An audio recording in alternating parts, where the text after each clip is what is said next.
Hello students, welcome back to my YouTube channel. Student, आज के video में जो आपका सब्जेक्ट है बिजनेस लॉ, उसमें हम पढ़ने वाले हैं। हमारा टॉपिक जो चल रहा था इंडियन पार्टनरशिप एक्ट, उसमें हम पढ़ेंगे आज के वीडियो में कौन कौन से राइट्स होते हैं पार्टनर्स के।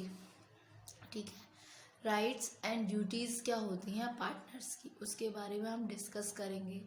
तो सबसे पहले हम डिस्कस करेंगे क्या क्या राइट्स होते हैं, उसके बाद हम डिस्कस करेंगे कौन कौन सी ड्यूटीज़ होती हैं किसी भी पार्टनर्स की पार्टनरशिप फर्म में टूवर्ड्स अदर पार्टनर्स। ठीक है, तो जो कॉन्ट्रैक्ट है वो प्रोवाइड करता है किसी भी पार्टनर्स को, क्योंकि जो कॉन्ट्रैक्ट है में provide that partner shall not carry on any kind of business other than that of the firm while he is partner. ये बोलता है सेक्शन 11। तो सब्जेक्ट जो है कॉन्ट्रैक्ट का बिटवीन द पार्टनर, जो म्यूचुअल राइट्स एंड ड्यूटीज़ है वो डिस्कस हो रहे हैं इस तरीके से। ये आपके मेंशन है सेक्शन 11 में। तो जो राइट्स और ड्यूटीज़ है वो गवर्नड बाय होते हैं कॉन्ट्रैक्ट। ठीक है, कॉन्ट्रैक्ट प्रोवाइड करता है पार्टनर को कि वो अकेला कैरी नहीं कर सकता सारी चीज़ें खुद से। तो क्या उसके राइट और ड्यूटीज़ होती हैं पार्टनर्स की टूवर्ड्स अदर पार्टनर्स। ठीक है, तो इसको मैंने डायग्राम में बनाया है, तो इसको हम students one by one discuss करेंगे। फर्स्ट जो है आपका वो है rights to take part in conduct of the business. ठीक है, तो सेक्शन 12 सब सेक्शन ए ये बोलता है कि जो एवरी पार्टनर है जो इर्रिस्पेक्टिव है अमाउंट में कैपिटल कंट्रीब्यूशन की, उसमें क्या है एक इनहेरेंट राइट होता है कि वो हिस्सा ले, पार्ट ले किसी भी कंडक्ट होने में, बिजनेस जो भी है आपकी फर्म का उसमें। ठीक है, तो वन में agree not to participate in the management, अगर कोई अग्री नहीं है कि मैनेजमेंट ऑफ बिजनेस में वो अग्री हो, है ना, तो सिचुएशन में राइट ऑफ पार्टिसिपेशन जो है वो अवेलेबल होना चाहिए ईच पार्टनर के लिए। ठीक, फिर नेक्स्ट आता है राइट टू बी कंसल्टेड। जो प्रत्येक पार्टनर है उसका राइट कंसल्टेड होना चाहिए एंड हर्ड होना चाहिए बिफोर कोई भी मैटर जो है वो डिसाइडेड हो सिचुएशन में। तो कोई भी जो डिफरेंस है जो अराइज होता है एज टू ऑर्डिनरी मैटर्स जो कनेक्टेड होना चाहिए बिजनेस से, जो डिसाइडेड किया जाए by a majority of the partners, लेकिन चेंज नहीं होना चाहिए जो मेड होता है in nature of the business और कंस्टिट्यूशन ऑफ द पार्टनरशिप, जैसे कि हो गए आपके admission of a new partner. ठीक है, बिना किसी कंसेंट में पार्टनर के पॉसिबल नहीं है। पार्टनरशिप डीड जो प्रोवाइड करती है सभी मैटर्स जिसमें कंसेंट होता है सभी पार्टनर्स का ज़रूरी होता है, और सभी मैटर्स जो डिसाइडेड किए जाते हैं मेजॉरिटी ओपिनियन के द्वारा, सारी चीज़ें नोटेड होती हैं मेजॉरिटी पावर्स में जो एक्सरसाइज की जाती हैं गुड फेथ में बेनिफिट्स ऑफ द फर्म। ठीक, उसके अलावा आता है आपका third right of access to accounts. ठीक है, तो subject to contract between the partners, जो एवरी पार्टनर है उसका राइट होता है कि वो हैव टू एक्सेस करे। ठीक, इंस्पेक्ट करे, कॉपी करे किसी भी बुक्स ऑफ द फर्म। ठीक, नेक्स्ट आता है आपका right to shares in profit.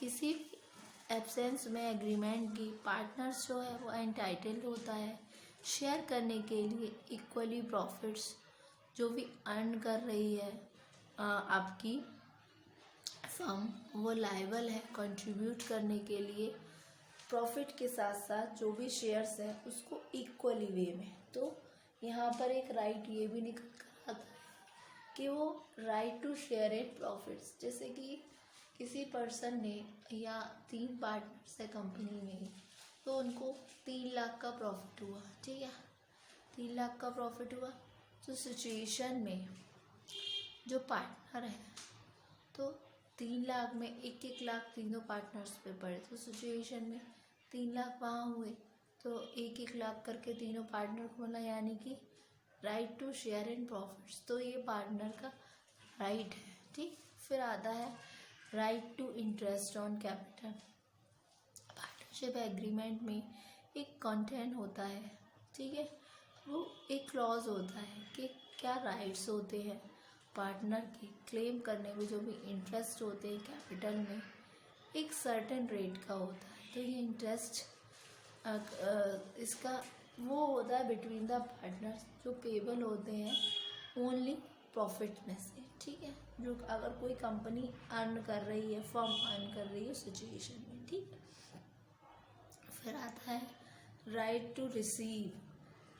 ये तो हुए right to receive interest on advances, ठीक है।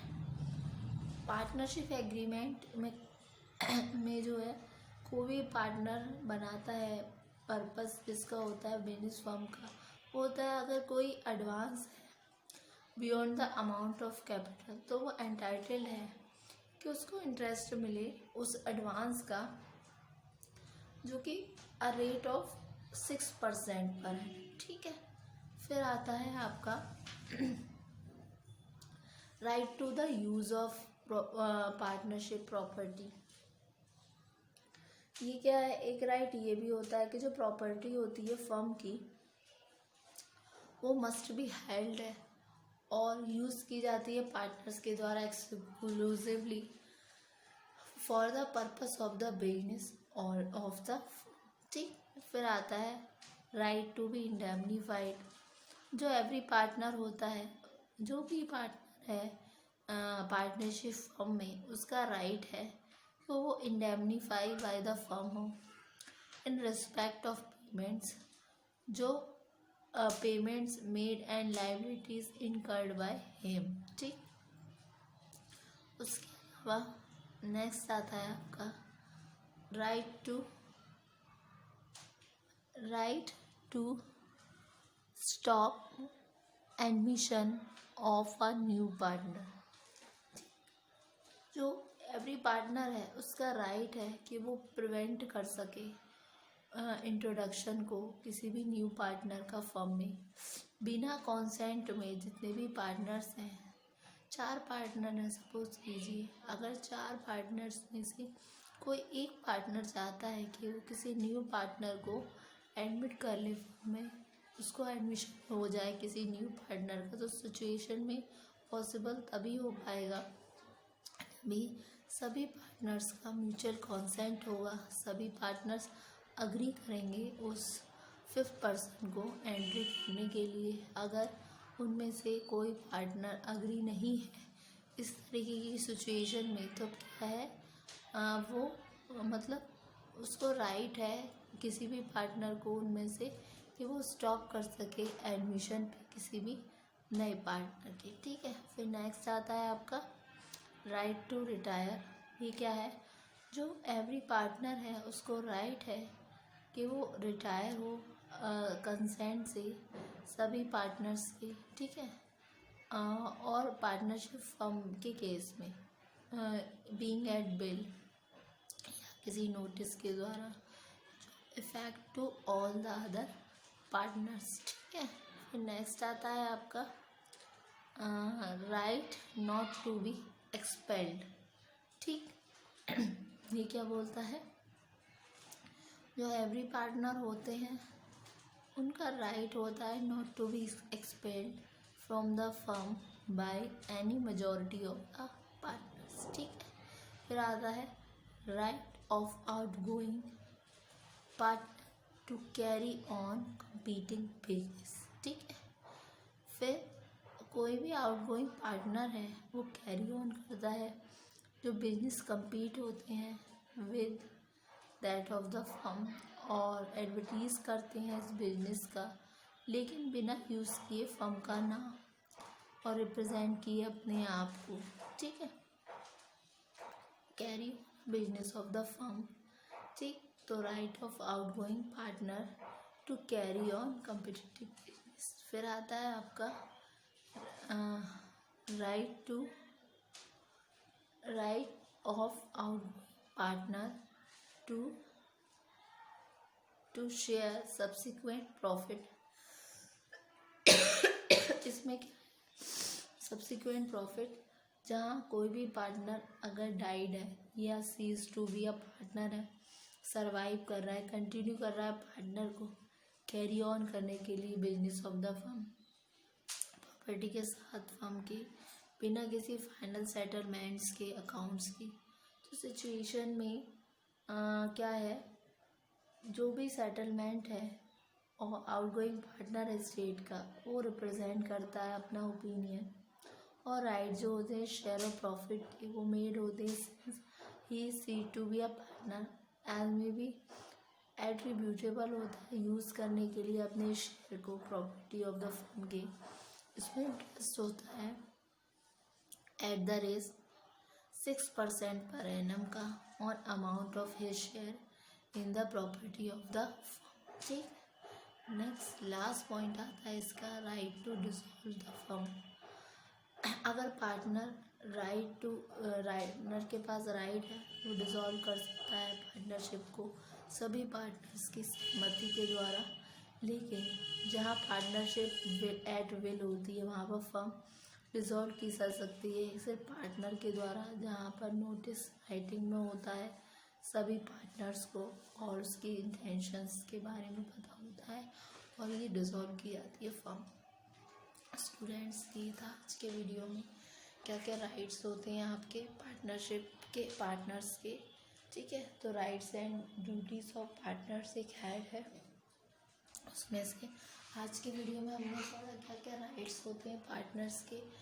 नेक्स्ट वीडियो में हम डिस्कस करेंगे क्या क्या ड्यूटीज़ होती हैं पार्टनर्स की। तो होप सो आपको ये लेक्चर समझ आया। Thank you.